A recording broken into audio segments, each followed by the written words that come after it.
dokter nih pengen tanya nih dok, kan ya itu tadi kan banyak bertemu dengan mungkin mulai dari diagnosis itu kan pasti nggak enak ya mengatakan sebuah diagnosis yang tidak menyenangkan itu. Kalau pas momen sembuh itu pasti ya kita ikut happy ya, dokter kan pasti juga ikut happy dok. Dok, kalau di kanker anaknya kan juga ada istilah paliatif nih dok. Nah ini kan juga masih jadi kayak momok gitu ya dok buat kita bahwa kalau dibilang anaknya udah harus memasuki perawatan paliatif misalnya dok. Nah itu gimana dok pengalaman dokter untuk ngomong nih misalnya ke orang tua bahwa anaknya ini mungkin harus memasuki perawatan paliatif, atau mungkin mulai dulu dok dari paliatif pada kanker anak itu seperti apa sih dok? Wah ini trainernya, trainernya, murid-murid. Ya, berbicara ya paliatif itu sebenarnya suatu ilmu yang sebetulnya kalau di dunia itu udah lama sebetulnya sudah ada. Cuma di Indonesia ini baru istilahnya berkembang dengan baik. Justru setelah Kementerian Kesehatan mengharuskan setiap rumah sakit itu diakreditasi. Kenapa? Karena untuk supaya sebuah rumah sakit bisa diakreditasi, dia harus menjalankan layanan paliatif. Apa itu paliatif? Paliatif itu sebetulnya bahasa sederhananya adalah membuat pasien itu nyaman ketika menjalani pengobatannya, bahkan menjelang akhir kehidupannya. Seperti itu, ya. Dan saya nggak tahu, masyarakat kita selalu bagi atas dua kelompok besar sih. Ada kelompok yang saya bilang kelompok maksimalis dan ada yang kelompok realistis. Kelompok maksimalis itu adalah yaitu tadi anaknya udah terkena kanker, kemudian datang di stadium 4, ya kan, udah kemana-mana dulu, udah dikasih suruh kemo, dia nggak mau, dia pergi kemana-mana, akhirnya balik lagi, kemudian baru mau kemo. Nah, tentu kalau di stadium 4, kemungkinan sembuhnya ada nggak? Ada, tapi kecil sekali. Dan kebanyakan sih nggak mencapai yang kecil itu untuk sembuh ya. Nah, itu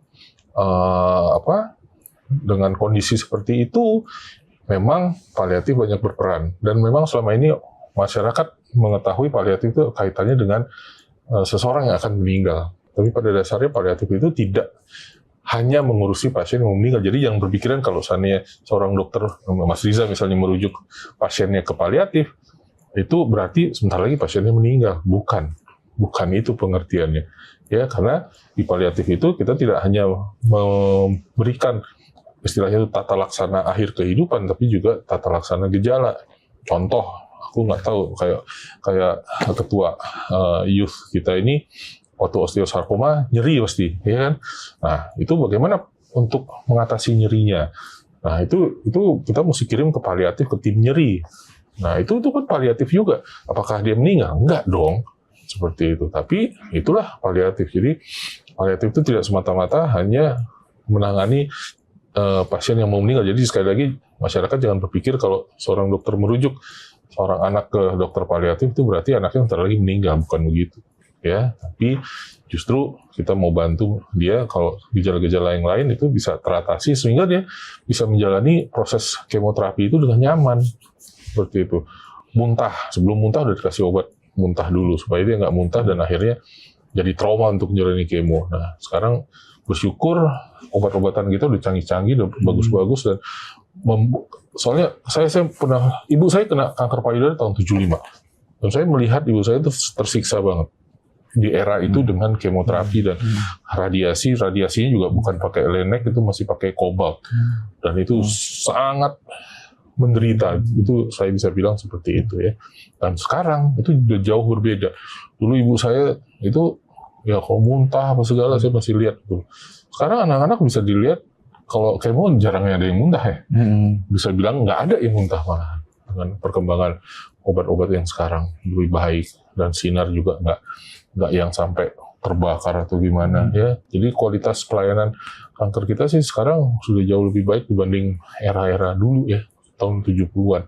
Sekarang udah lebih maju dan lebih baik.